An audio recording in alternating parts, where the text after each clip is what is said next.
practice was not the best leading up to this game because also it's hard for us to find opponents. The players talked about it in PGL, I think. So if they missed it, watch it there. And also, we're a team very relaxed, right? So World of Warcraft came out Classic, Wanda played a lot, Jenna played a lot, I played a lot, even Duffan played a lot, and then the rest plays Mortal Kombat in the meantime. So Vladimir will never get nerfed. You will get an 05 Yasuo in every one of your ranked games. NA will win worlds. Hey man, got trouble sleeping? Try Brain Effect Sleep. What are you doing in my home? Hello everyone, this is Darius from the Shotcaller, joined here by Grabbz, the head coach of G2. After the 3-2 reverse sweep, how did you manage to make that happen after the 0-2? So we knew pretty much after the third game it's over because Perks is in his 1-2 comfort zone. In all seriousness though, I think FNATIC had a good game plan coming in, making the games kind of animal, which because they know we are not going to say no to a fight. That's why I played the entire year. And then if they've had TF and Nocturne, these kind of global champions, of course they'll have a numbers advantage. And we still did not stop fighting. And then of course the gold ray balloons, we can't take fights anymore. And then we got outscaled and then the game is over. So after taking Yuumi and TF out, I think we had a way more stable early game. Even though like in game 3, of course, it got harder, right? Because Broxah can still always find an early gank, and we kind of misplayed early laning phases. I can't talk anymore. It was a long day, okay? But yeah, again, mentality of my guys is they're all beasts in that regard. Joking through the whole day. Nobody ever thought we actually would lose. Like even after 0-2, we're like, okay, guys, either we reverse sweep, and even if we don't, it doesn't matter. Like in final, we beat them 3-0 again. Like we don't care. So going that confidently in the game is really important, and I think FNATIC had the reverse effect mental-wise. After especially of course the fourth game, we already knew going into the game this is gonna be our victory. Seeing their faces, you know.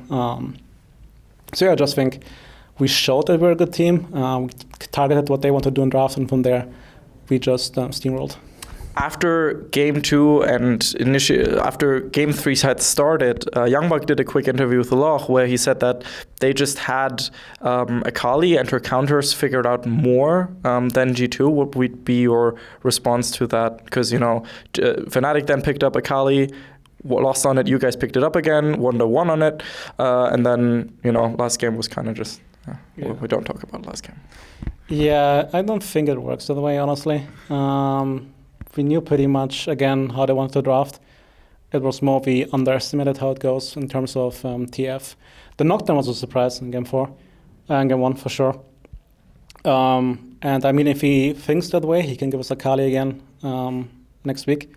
And we'll see, but I think other picks were more dominant and more important, which of course I won't go in depth how we wanted to prioritize picks. Akali's up there for sure.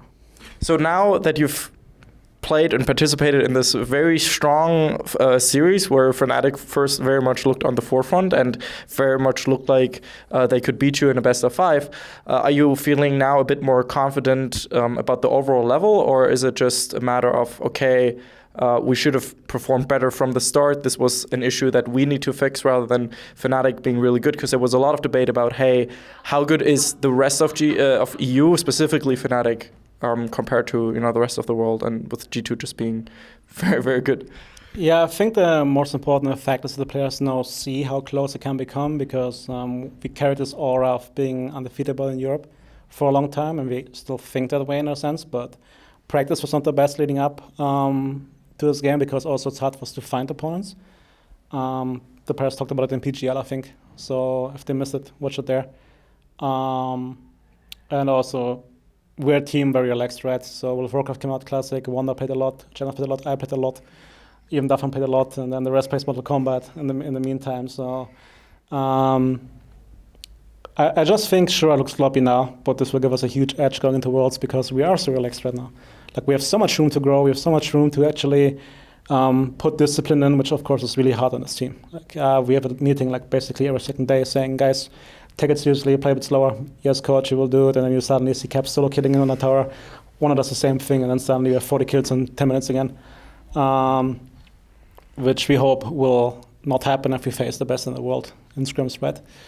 So yeah, FNATIC, of course, looked strong, especially if the preparation works out. They clearly knew how we want to play. They prepared how they want to counter it by having this also high mobile, high fighting style skirmishes, a lot of single targets you see. But now I think they've kind of shown their hand a bit, which we didn't, because we still have like comps prepared we didn't want to show today. So I think they're going to be in a slight disadvantage going into the final. But for Worlds, again, I think they have a really good basis on being one of the contenders. So I think Europe, besides the third seed, will field two very strong teams who can challenge the top. And then the third team depends if Splice is not tilted anymore or if Schalke improves a bit more. Okay, fair statement. Now, will this match and the closeness that it got to, because even, game 3, yes, the Baron still happens and all that kind of stuff, but there are situations in which that opportunity doesn't even occur. Are you going to be a bit more strict in the upcoming weeks now, given that how close the series today went, or is it not going to affect your coaching schedule, so to speak? I think it won't affect much because we willingly go into the games. It's not like we say we're arrogant and we can't lose and that's a withdrawal. It's more like we know atmosphere in this team is very important. So if players are happy, it's a good basis already. So if I now would for some reason go in harder or like poison the atmosphere by trying to be someone else, it would just not be helpful. So the players are smart enough to realize, okay, we kind of went overboard a bit with practice this week. So we're going to have just sit down together, talk about this series, what went wrong, what we actually want to improve on. For example, the early game was not good at all games. And then we prepare the same as usual.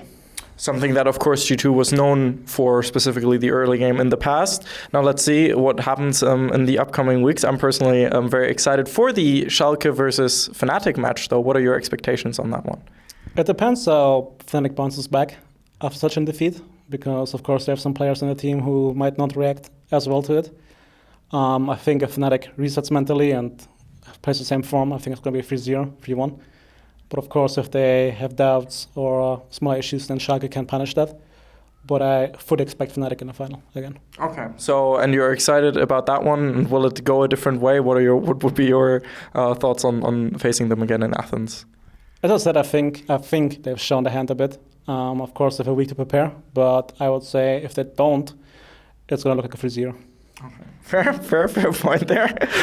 We said it before this game as well, and it went 3-2. So we're going to keep our arrogance a bit, say 3-0 again, but we will see. Yeah, I mean, I predicted 3-0 as well, and I felt really dumb after that second game. I was getting a bit worried there to get memed. We 3-0 afterwards, what's the point? What's the issue? Technically a 3-0, in no way. I mean, math checks out right there. Mickey took a lot of flack in this series from casters, commentators, etc. Was that a bit odd to see some of the engages, some of the times that he got caught out? What was your perspective as a coach on that situation?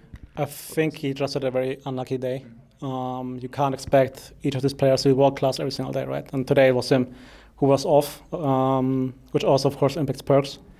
Like the early devs did not help, but we all know this guy's really insane. And even in his bad games, he's just still way better than most supports in the league. So it will not affect him in the end. And we all know everybody should be allowed to have a bad day. We got voted all-pro, all in the team. That means if somebody is playing bad, then the rest should be able to help out, right? And I think that's what we showed in games 3 to 5, that somebody can play bad and the rest will help him out and make sure that we still win the game. Very fair. One last question. There was, of course, a moment in Game 3 where you very viciously threw that water bottle, and it made for a beautiful GIF and a beautiful video. It's already on the internet. It's already a very good meme. What was going through your head at that point, and what did you shout? Because we didn't have the audio, sadly. It's really hard to get excited for best of ones if you won MSI. And I know this sounds really arrogant again, but that's just how it is, right? You want to play for these big games. So I kind of got caught up in the moment, especially after 0-2. It's just a very exciting game, right? And I think that's also why we all watch this game, because in these moments it can get so hype. And unfortunately, of course, Riot has his cameras backstage, and they never warn you when they're going to show you. So in that moment, I was just really excited. Sucks. Sucks for you maybe, but for the viewership, I think that was a very positive little highlight there for the day. Anything you would like to say to the G2 fans? Sorry for the heart attack, guys. We also thought we were going to be a bit more dominant, but we kind of saved that one for Athens. This should not be a sign of worry for you guys. We're going to keep being the same laughing, cocky team you love. And if you don't love it, then, well, unlucky for you, I would say. And especially you should look forward to Worlds, because that's where we're actually going to show how good we really can become once we reach our ceiling. And a hashtag for all the people that watch until the end? Hashtag save the bottle. I don't know, like pour bottle, something like that. Like, okay. Water bottle, save the bottle, something with bottle. Yeah. Okay, that's gonna be the challenge for you guys to find a funny one or like a funny one. With the bottle, FNATIC bottle to serious, so it fits in both ways. Thank you so much for your time, Grabbz. Make sure to follow him on Twitter. This was Darius from the Shotcaller, and I'll see you guys in Athens. See you guys then. Bye bye.